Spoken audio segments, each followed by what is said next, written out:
Assalamualaikum warahmatullahi wabarakatuh.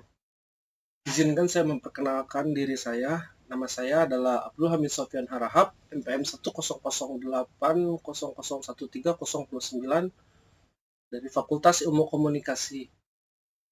Di mana pada kesempatan kali ini saya akan memaparkan hasil penelitian saya yang berjudul penggunaan media sosial Instagram @adihidayatofficial sebagai sumber informasi dakwah pada pemuda Persis di masa pandemi COVID-19. Yang melatar belakangi penelitian ini adanya kemunculan COVID-19 yang merubah tatanan dalam komunikasi dan bersosialisasi. Social distancing sebagai langkah mencegah dari penyebaran virus itu, di mana pengguna media sosial di Indonesia setiap tahunnya mengalami kenaikan yang sangat pesat. Oleh karena itu, kegiatan dakwah kini dilakukan secara online melalui media sosial. Yang menjadi rumusan masalah penelitian ini, sejauh mana penggunaan media sosial Instagram @adihidayatofficial sebagai sumber informasi dakwah pada pemuda Persis di masa pandemi COVID-19. Identifikasi masalahnya terdiri dari 5. Yang pertama, bagaimana tingkat partisipasi pemuda Persis dalam menggunakan media sosial Instagram @adihidayatofficial sebagai media dakwah di masa pandemi COVID-19. Yang kedua, bagaimana tingkat keterbukaan informasi dalam media sosial Instagram @adihidayatofficial. Yang ketiga, bagaimana tingkat percakapan yang terjadi dalam penggunaan media sosial Instagram @adihidayatofficial di masa pandemi COVID-19. Yang keempat, bagaimana tingkat komunitas yang terbentuk dalam media sosial Instagram @adihidayatofficial di masa pandemi COVID-19. Dan yang kelima, bagaimana tingkat keterhubungan yang terjadi dalam penggunaan media sosial Instagram @adihidayatofficial di masa pandemi COVID-19. Kerangka pemikiran dari penelitian ini, saya menggunakan grand theory dari teori use and gratification, karena konsep dasar dari teori use and gratification yaitu dari mana asal mula kebutuhan manusia secara psikologis dan sosial yang membawa harapan tertentu sesuai dengan motif pada individu terhadap media yang membawa pada pola terpaan suatu media tertentu dan menimbulkan pemenuhan kebutuhan lain. Sedangkan yang menjadi middle teori dari penelitian ini menggunakan konsep dari new media.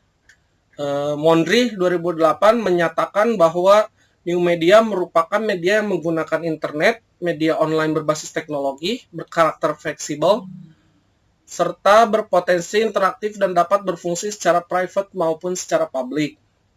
Sedangkan apply teori dari penelitian ini, saya menggunakan karakteristik dari Mayfield yang menyatakan bahwa karakteristik media sosial ini terdiri dari 1. Partisipasi, keterbukaan, percakapan, komunitas, dan keterhubungan, di mana itu menjadi variabel X di penelitian ini. Akhirnya terpenuhi kebutuhan pemuda Persis akan informasi dakwah. Tinjauan teoritisnya adalah komunikasi massa, di mana komunikasi melalui media massa, sebab pada awal perkembangannya komunikasi massa berasal dari pengembangan kata media of mass, yaitu media komunikasi massa. Media di sini adalah media yang dihasilkan oleh teknologi modern. Komponen komunikasi massa terdiri dari 5, yaitu adanya komunikator massa, adanya pesan massa, adanya media massa, adanya komunikasi massa, dan adanya audio massa.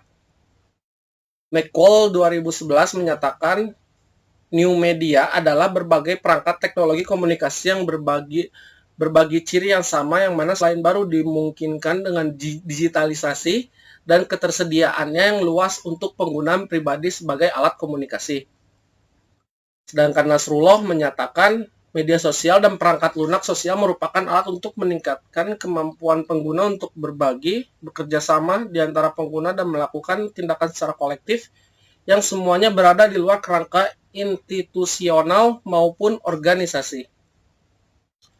Nah, ini berikut karakteristik media sosial yang diungkapkan oleh Mayfield. Yang pertama, harus berdasarkan partisipasi. Yang kedua, harus berdasarkan keterbukaan. Ketiga, berdasarkan percakapan. Keempat, berdasarkan komunitas. Dan kelima, berdasarkan keterhubungan. Hasil penelitian dari tingkat partisipasi dikatakan aktif, nilai presentase berada pada poin 77,4%. Sedangkan tingkat keterbukaan sudah dikatakan baik karena hasil presentase dari hasil presentasenya mendapatkan hasil nilai 69,5%. Tingkat percakapan sudah dikatakan baik karena berada pada nilai presentase 71,8%. Tingkat komunitas sudah dikatakan baik karena berada pada nilai presentase 75,8%. Sedangkan tingkat keterhubungan berada pada kategori baik karena nilai presentase telah mencapai nilai 77,7%.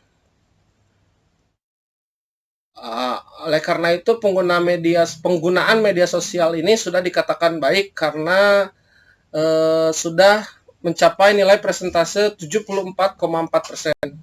Kesimpulan. Yang pertama, tingkat partisipasi anggota pemuda Persis cabang Batu Nunggal Buah Batu di dalam akun Instagram @adihidayatofficial secara keseluruhan sudah baik. Artinya penggunaan media sosial sebagai media penyebaran informasi dakwah sudah mampu menarik minat followers atau anggota pemuda Persis untuk berpartisipasi seperti berkomentar pada kolom komentar, memberi tanda like, melihat isi Instagram. 2. Keterbukaan pada media sosial Instagram anggota pemuda Persis cabang Batu Nunggal Buah Batu secara keseluruhan sudah baik. 3. Percakapan pada akun Instagram @adihidayatofficial secara keseluruhan sudah baik. 4. Akun Instagram @adihidayatofficial dapat menjadi wadah bagi terbentuknya komunitas bagi pemuda Persis. 5. Penggunaan media sosial berupa Instagram @adihidayatofficial memudahkan untuk saling terhubungnya antara followers dengan admin Instagram. Secara keseluruhan, keterhubungan antara keduanya sudah berjalan baik. Followers dapat dengan mudah mengakses akun Instagram di mana dan kapanpun. Dari akun tersebut, followers dapat memperoleh informasi terbaru mengenai konten dakwah melalui media sosial. Terima kasih karena telah menyimak video ini. Mohon maaf atas kurangnya. Bil taufik wal hidayah. Wassalamualaikum warahmatullahi wabarakatuh.